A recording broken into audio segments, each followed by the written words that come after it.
Answering fast dogma నుంచి join అయిన ప్రతి ఒక్కరికి యేసుక్రీస్తు పరిశుద్ధ నామములో వందనాలు తెలియజేసుకుంటున్నానండి. మరి ఈరోజు ఈ విధంగా మీ మధ్యలో ఈ వి మరి దేవుని ఆరాధించటానికి, కొంతసేపు దేవుని వాక్యాన్ని ధ్యానించుకోవడానికి ఆయనిచ్చిన అవకాశాన్ని బట్టి, ఆయనిచ్చిన ఈ యొక్క గొప్ప ధన్యతను బట్టి దేవాది దేవునికే వందనాలు. మరి మరి దేవాది దేవునికే మహిమ ఘనత ప్రభావాలు నేను ఆరోపిస్తున్నానండి. మరి ఈరోజు మనము వాక్యం ధ్యానించుకోబోయే భాగం మన చూపు లేదంటే మన ఆసక్తి దేని మీద ఉంది అనే విషయాన్ని మనం కొంచెంసేపు ధ్యానం చేసుకుందాం.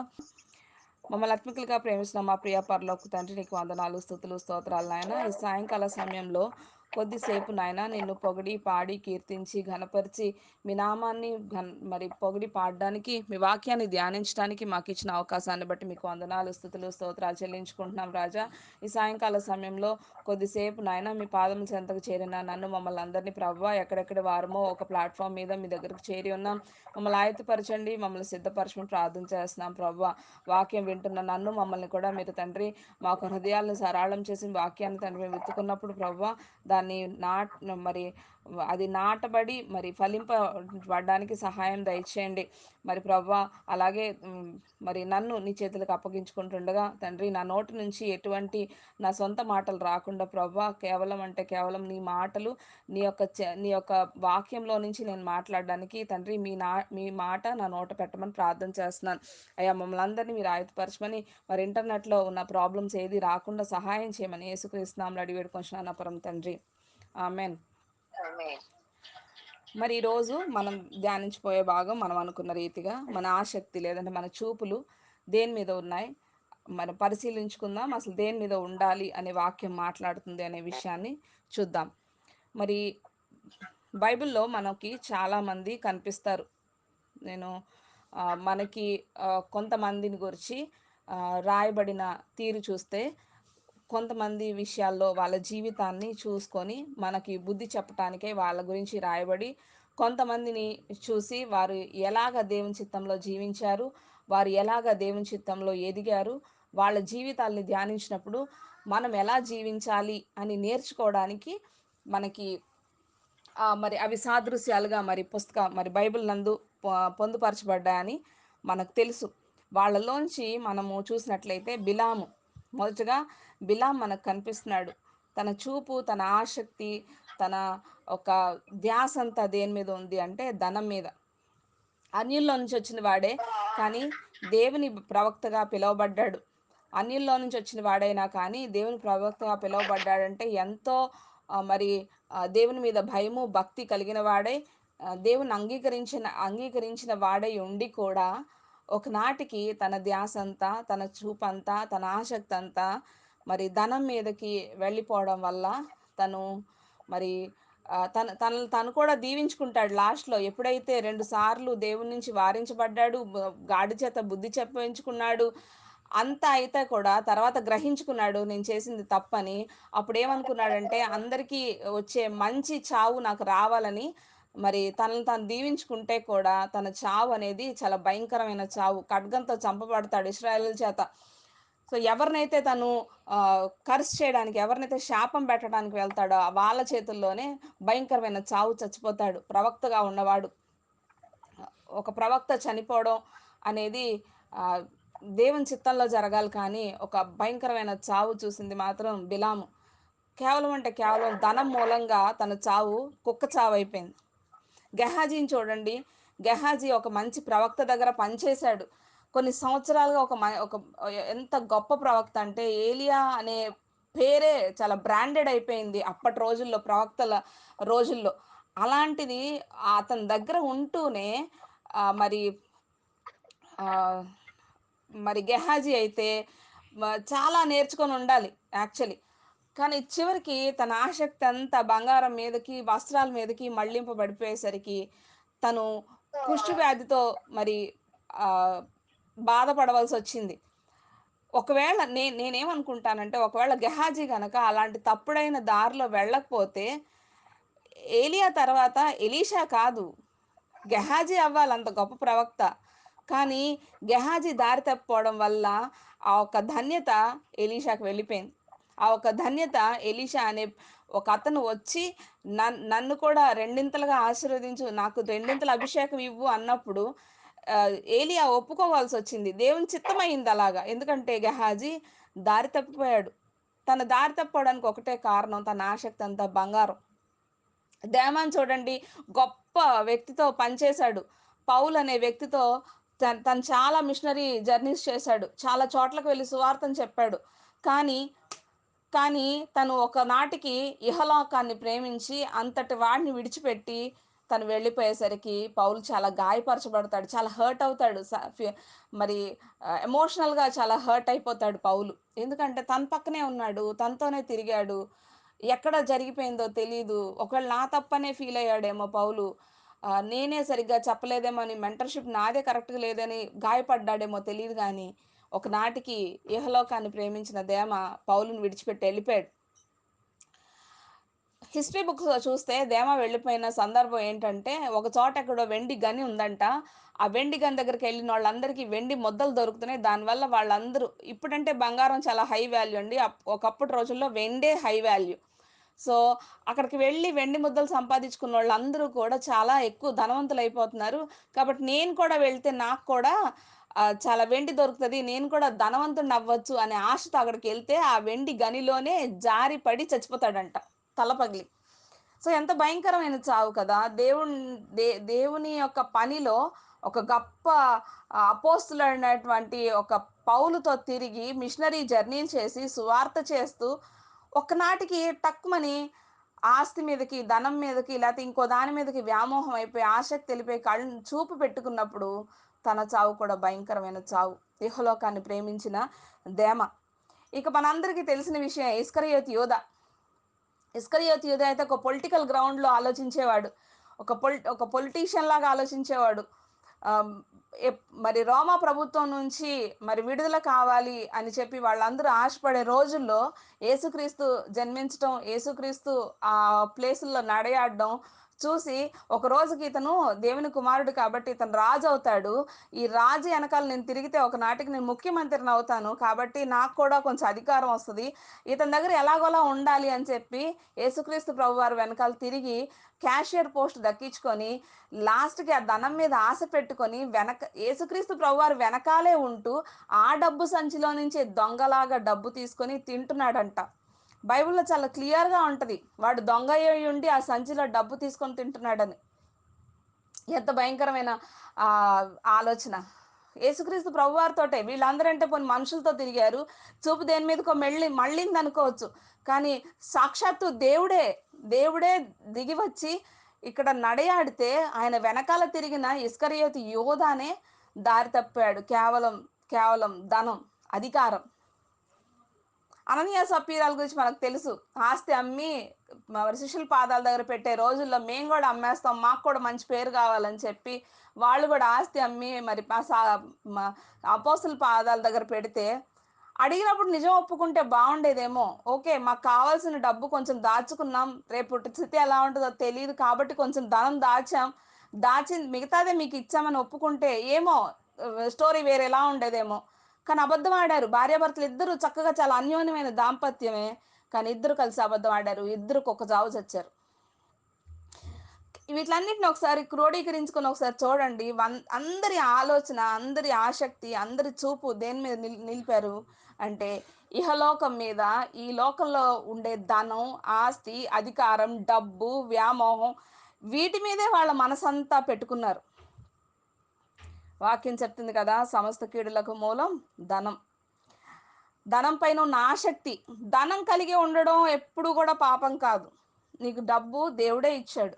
నీకు ఆస్తి ఉంటే, నీకు డబ్బుంటే, నువ్వు ధనవంతుడివైతే అది దేవుని చిత్తమే. దేవుని చిత్తమే. బైబిల్‌లో ఒక ఆస్తిపరుడుంటాడు. అతనొచ్చి యేసుక్రీస్తుతో మాట్లాడతాడు. నేను పరలోకం చేరాలంటే ఏం చేయాలి అంటే, మరి ఆజ్ఞలు చెప్పినప్పుడు, నేనయి చిన్నప్పటి నుంచే చేస్తున్నా. ఇంకేం చేయాలో చెప్పు అంటే, నీకున్నదంతా విడిచి నా దగ్గరికి రా అన్నప్పుడు, మొఖం చిన్నబుచ్చుకొని ఎళ్ళిపోతాడంట. హిస్టరీ బుక్స్ చెప్తుంది. అతనెవరో కాదు మార్కు. ఒకనాటికి తెలుసుకొని తిరిగి వస్తాడు. పౌలుతో మిషనరీ ప్రయాణాలు చేసి, చాలా చోట్ల సువార్త ప్రయాణాలు చేసి, సువార్తను అందించిన మార్కే. పొట్టి చెక్కయ్యని చూడండి. ఆసక్తిగా చెట్టెక్కి మరి దేవుడిని చూశాడు. చూసిన వెంటనే అతని ఇంటికి రక్షణొచ్చింది. రక్షణొచ్చిన నాడే అతని ఇంట్లో ఉన్నదంతా అతను బీదలకిచ్చి పంచిపెట్టి దేవుడిని ఫాలో అవుతాడు. ధనం ఉండడం తప్పు కాదు. కానీ ధనమే జీవితంగా, ధనమే ఆ డబ్బే మన లైఫ్. ఆ డబ్బు లేపోతే ఇంకోటి లేదు. ఈ డబ్బు నాకు ముఖ్యం అనుకోని, నాకు ఏమైపోయినా సంబంధం లేదు. నా చుట్టుపక్కలోళ్ళు ఏమైపోయినా నాకు సంబంధం లేదు. నా రూపాయి నాకు ముఖ్యం అనే కుచితమైన ఆలోచన ఉండడం, ధనం మీద ఆసక్తి ఉండడం తప్పు. అదే పాపం. అదే సమస్త కీడులకి మూలం. మనకి డబ్బు మీద ఆసక్తి ఉంటే, మనకి డబ్బు మీద ఆ వ్యామోహం ఉంటే, ఆ డబ్బే నా జీవితం అనుకోని ఆలోచనతో మనం బ్రతికేస్తుంటే, మన ఇంట సమస్త కీడులు ఎప్పుడు తిష్ట వేసుకొనుంటాయి. ప్రసంగి గ్రంథంలో ఒక మాట ఉంటది. 11 అధ్యాయం 8 వచనం. 11 అధ్యాయం 8 వచనం. యవ్వనుడా నీ యవ్వనమందు సంతోషపడుము. నీ యవ్వన కాలమందు నీ హృదయము సంతుష్టిగా ఉండనిమ్ము. నీ కోరిక చొప్పున నీ దృష్టి యొక్క ఇష్టము చొప్పునను ప్రవర్తింపుము. అయితే వీటన్నిటిని బట్టి దేవుడు నిన్ను తీర్పులోనికి తెచ్చినని జ్ఞాపకం ఉంచుకొనుము. ఎలాగన్నా బ్రతికేయొచ్చు ఈ లోకంలో. ఏమన్నా చేయొచ్చు. నీ చూపు, నీ ఆసక్తి, నీ ఆలోచన, నీ ధ్యాస దేని మీదన్నా పెట్టు. ఎలాగన్నా బ్రతుకు. ఎవరు చెప్తున్నారండి? సొలొమోను అంతటి గొప్ప మహారాజు చెప్తున్నాడు. ఎంత డబ్బు, ఎంత గొప్ప తెలివితేటలు. మరి నీకేం కావాలి అంటే నాకు తెలివినివ్వు అని అడిగిన గొప్ప జ్ఞాని. అంతటి జ్ఞాని చెప్తున్నాడు. యవనుడా నీకు ఎలాగంటే అలా బ్రతుకు. ఎందుకంటే నేను అలాగే బ్రతికాను. నా కంటికి నచ్చింది నేను చేశాను. నాకు చేయాలనిపించిందంతా నేను చేశాను. నాకు కావాల్సిందంతా నేను తెచ్చుకున్నాను. నేను కోరిందంతా నేను నా చుట్టూ పెట్టుకున్నాను. కానీ వీటన్నిటిని బట్టి దేవుడు నిన్ను తీర్పులోకి తెచ్చుకోమని జ్ఞాపకం ఉంచుకోమంటున్నాడు. నిజమే, ఒక రోజు వస్తది జడ్జ్‌మెంట్ డే. ఒక దినం తప్పించుకోలేం. షార్ట్ కట్స్ లేవు. అబద్ధం ఆడడానికి లేదు. ఏదో చేసి ఒక చోట నుంచి ఇంకో చోటకి జంప్ చేసే పరిస్థితి కాదు. ఆ దినం ఒకటి ప్రతి ఒక్కళ్ళు ఫేస్ చేయాలి. ప్రతి దానికి లెక్క అప్పచెప్పాల్సిందే. మీ చర్చ్‌లో మీరు ఒక మంచి పొజిషన్‌లో ఉండి, మీ పాస్టర్ గారు మీకు ఒక ఇంత కొంత ధనం ఇచ్చి, మీటింగ్స్ వస్తున్నాయి. ఈ ధనాన్ని ఖర్చు పెట్టు. తర్వాత చూసుకుందాం అంటే, నువ్వు చాలా జాగ్రత్తగా ఆ డబ్బుల్ని వాడతావు కదా! చాలా జాగ్రత్తగా ప్రతి రూపాయి కూడా అమ్మో ఈ డబ్బు ఖర్చు పెడితే రేపొద్దున నేను పాస్టర్ గారికి లెక్క అప్పచెప్పాలి. ఒకవేళ నీవే పాస్టర్ అయితే అమ్మో నా సంఘంలో వాళ్ళకి నేను రేపొద్దున చాలా ట్రాన్స్పరెంట్‌గా ఉండి ఈ రూపాయి ఎక్కడ ఖర్చయిందో నేను చెప్పాలనే ఒక భయంతో మనం ఉంటాం. ఒక డబ్బు విషయంలో ఈ లోకంలోనే మనమంతా జాగ్రత్త పరులమైతే ఈ జీవితాన్ని అమ్మ కడుపులో గర్భము దాల్చక ముందే నిన్నెరిగిన దేవుడికి ఈ ఈ జీవితం ఇచ్చిన దేవుడికి రేపొద్దున ఈ జీవితం గురించి లెక్క చెప్పవలసిన రోజు ఒకటొస్తే ఏం చెప్తావు? ఏం చేశానని చెప్తావు? ఎలా బ్రతికానని చెప్తావు? దేని మీద ఆశ పెట్టుకొని బ్రతికానని చెప్తావు? అయితే దేని మీద ఆశ పెట్టుకోవాలండి మనం? దేని మీద ఆశ పెట్టుకోవాలి?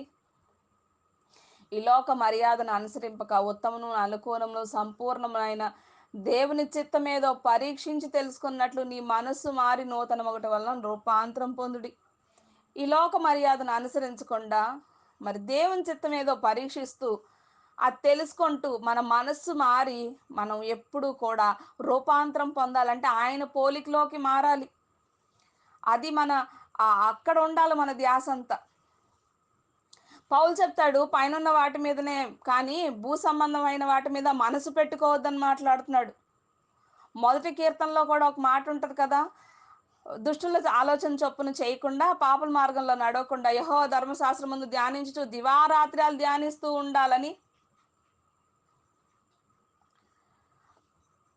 మరి ఈ బైబిల్ చెప్పిన విషయాల్లో మనం దేని మీద ఆసక్తి పెట్టాలని చాలా క్లియర్‌గా ఉన్నప్పుడు బైబిల్ మూసేయంగానే మన ధ్యాసంతా మళ్ళీ మన చుట్టూ ఉండే ఈ లోకంలోనే విహరిస్తూ ఉంటది. శరీరం ఎప్పుడు ఆత్మకి విరోధంగానే ఉంటది. వి మరి ఆత్మ ఎప్పుడు శరీరానికి విరోధంగానే ఉంటది. ఈ లోకంతో స్నేహం చేసిన వాడు దేవునికి విరోధవుతాడు. మనం శరీరానుసారంగా జీవించిన వాళ్ళైతే ఈ శరీరచ్చలను నెరవేర్చగలుగుతాము.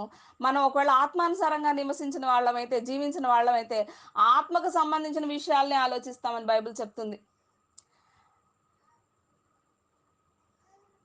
కాబట్టి మరి మన ఆసక్తి, మన చూపు, మన ధ్యాస అంతా కూడా దేవుని మీద నిలపాలి.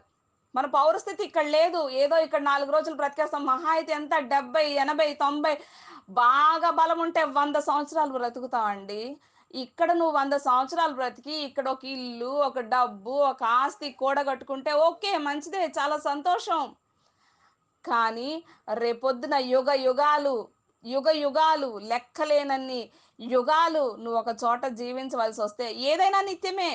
ఏదైనా నిత్యమే. పరలోకమే నిత్యం కాదు. పాతాళం కూడా నిత్యమే. నరకంలో పండ్లు కొరుకుట, ఏడుపు అక్కడ అది కూడా నిత్యమే. అయితే ఎటువంటి నిత్యత్వంలోనికి మనం వెళ్తున్నాం అనేది చాలా ఇంపార్టెంట్. ఏది మనం సంపాదించుకోవాలన్నా ఇక్కడ మనం చేసే పనుల మీద, ఇక్కడ మనం పెట్టే ధ్యాస మీదే ఉంటది. రేపనే రోజుకి ఈరోజు ఎలా ఆలోచిస్తామో, యుగ యుగాలు జీవించవలసిన దానికి ఇక్కడే ఆలోచన చేయాలి. తప్పిపోతే ఏ నిత్యత్వంలోనికి వెళ్తున్నాం? ఫైనల్‌గా నేనొకటే మాట చెప్తానండి. మన చూపు, మన ఆసక్తి దేని మీద ఉందో మనం పరిశీలించుకుందాం. చెప్పినోళ్ళందరూ తప్పిపోయారు. బిలాము, గెహాజీ, దేమ, ఇస్కరియోతు యూదా, అననీయ, సప్పీరా ఆళ్ళందరూ తప్పిపోయారు. కానీ ఒక్కళ్ళు మాత్రం తప్పిపోలేదు. ఎవరో తెలుసా? యేసుక్రీస్తు ప్రభు. ఆయన తండ్రి చిత్తాన్ని నెరవేర్చడానికి ఇక్కడికొచ్చాడు. మనలాగే ఈ శరీరాన్ని ధరించి ఇక్కడ ఈ పాపమనే లోకంలో జీవించాడు. మనలాగే ఎన్నో శోధనలకు గురయ్యాడు. సాతాను డైరెక్ట్‌గా అటాక్ చేయడానికి చూసిన వాక్యంలో నుంచి వాడికి అటాక్ చే వాక్యంలో నుంచే రెఫ్యూట్ చేశాడు కానీ యేసుక్రీస్తు ప్రభువారు నీకులాగా నాకులాగా పడిపోలేదు. దేనిలోను ధనం విషయంలోను, స్త్రీల విషయంలోను, మరి కుటుంబం విషయంలోను, మరి ఆస్తుల విషయంలోను దేనిలో కూడా పడిపోలేదు. యేసుక్రీస్తుని వెంబడించే వారే క్రైస్తవులు. తన పోలికలోకి నడవాలి, తన పోలికలోనికి మారాలనే మనం రోజు ప్రార్థన చేస్తాం. ప్రార్థన అయిపోగానే పోలిక మర్చిపోతాం. ఆయన పోలికలోకి మారడం అంటే గడ్డం పెంచుకొని, అంగీ యేసుకొని, జుట్టు పెంచుకోవడం గాదు. అదొక సినిమాలో చూపించిన ఒక ఇమేజే. కానీ అసలు ఇమేజ్ ఏంటో తెలుసా అండి? ఆయనలాగా ప్రేమించటం, ఆయనలాగా క్షమించటం, ఆయనలాగా నడయాడడం, ఆయన వలే తండ్రి చిత్తాన్ని నెరవేర్చాలని ఒక తృష్ణ, ఒక దాహం. ఒక మాట అంటాడు యోహాను సువార్తలో, మరొక మాట ఉంటది. నా దేవుని చిత్తం నెరవేర్చటమే నాకు ఆహారమైంది, లేకపోతే నాకు దాహమై ఉందని. నాకు కరెక్ట్ వచనం గుర్తులేదు. 15 అధ్యాయంలో అనుకుంటా. సో, అట్లా మనముండాలి. ఇప్పుడు దేని మీద మన ఆసక్తి ఉందో మనల్ని మనం పరిశీలించుకుందాం. విన్న మాటలను బట్టి ప్రార్థన చేసుకుందాం.